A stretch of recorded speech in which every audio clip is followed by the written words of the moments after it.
İstediğin güçle saldır, biz Rabbe müptelayız. İşimde Allah, dilimde Allah, zikrimde Allah, fikrimde Allah, aklımda Allah, aşkımda Allah, aslımda Allah, kanımda Allah. Hasbi Rabbi Cellallah, ma fi kalbi gayrullah. Nur Muhammed sallallahu, la ilahe illallah.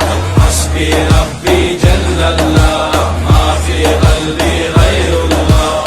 Nur Muhammed sallallahu, la ilahe illallah.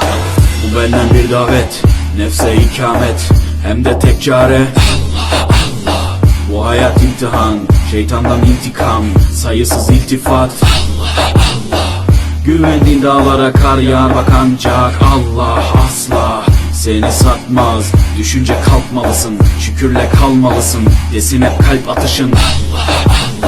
Günahla esti yerler, daha gençsin derler. Bu hayat basamakları, çürük merdivenler. Senden bir istirham, devamlı istiğfar, gereken irtibat Allah. İşimde Allah, dilimde Allah, zikrimde Allah, fikrimde Allah, aklımda Allah, aşkımda Allah, aslımda Allah, kanımda Allah. Hasbi Rabbi Cellallah,